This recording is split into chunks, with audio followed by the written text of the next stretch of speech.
A watchful stewardess saw a 7-year-old youngster making an odd hand gesture during a flight. She called the emergency number in private, worried.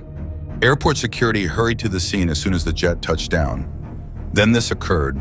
To ensure you don't miss any new tales, please press the notification bell and subscribe if you haven't already before we begin. "What's up?" Betty was questioned by her coworker. Betty let out a gasp. She smiled as she responded, "Oh, you startled me." "It's nothing, I just zoned out for a second."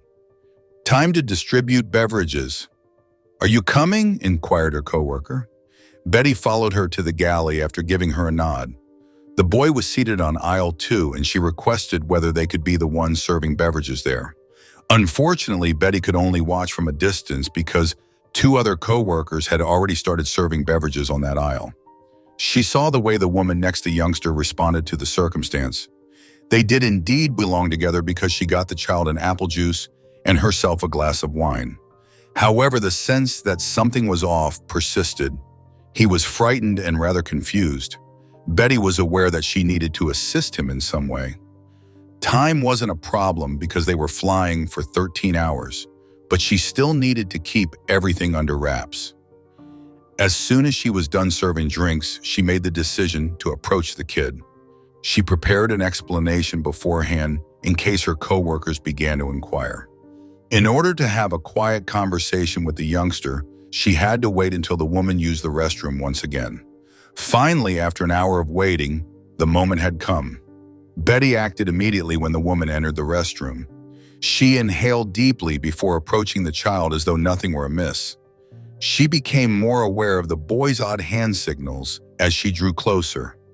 His movements looked to be an attempt to convey something, but Betty was unable to pinpoint what it was. The boy's eyes widened in disbelief at the sight of her, and he glanced out the window once again. "Hi there," said Betty. "I have a nice coloring book for you, if you'd like." However, the youngster did not respond. He didn't give Betty a glance. Betty glanced toward the restroom, aware that she was running out of time.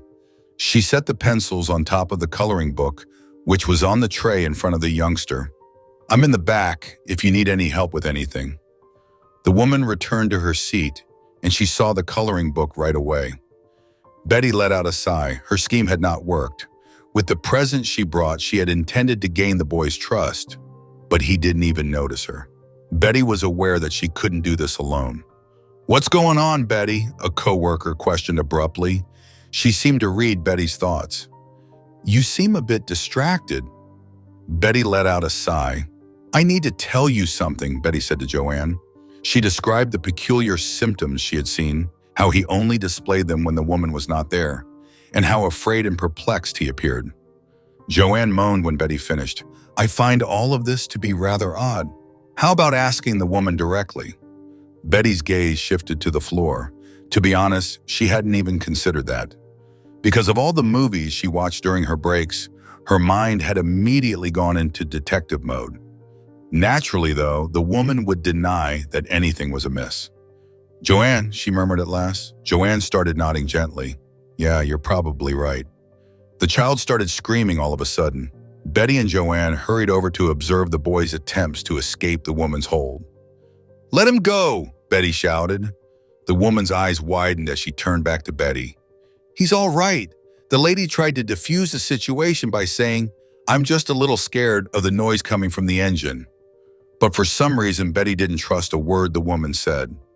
She made a hasty return to the galley and surreptitiously called the airport's emergency line.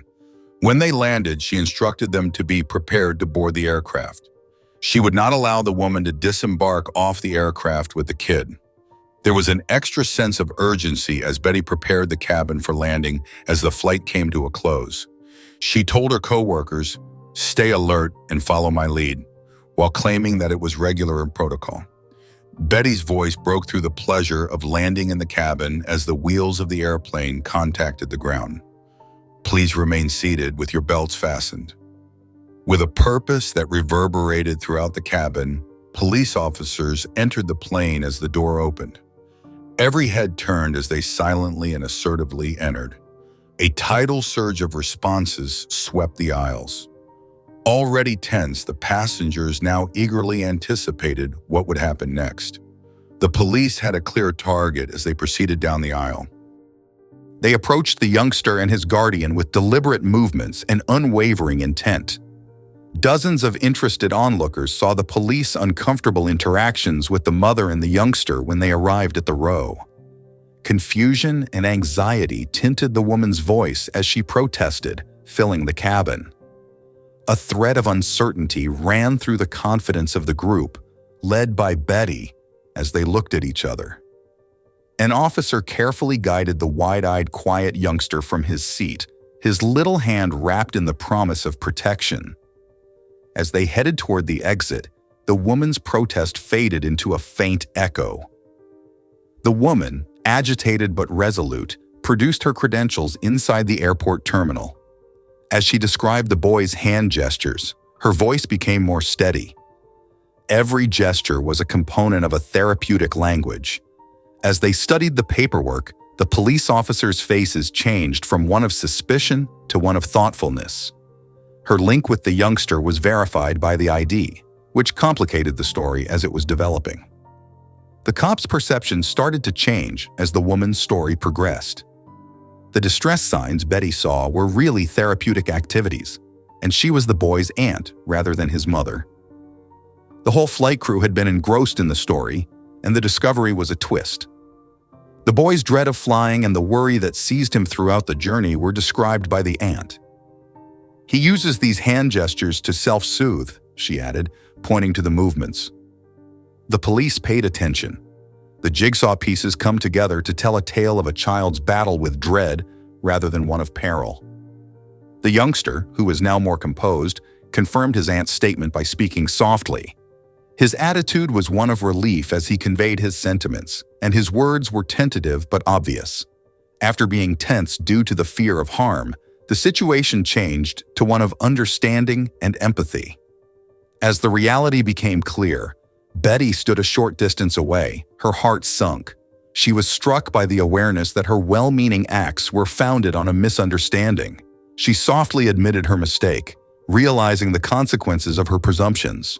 Her error weighed heavily, serving as a sobering reminder of the thin line separating prudent action from unjustified anxiety.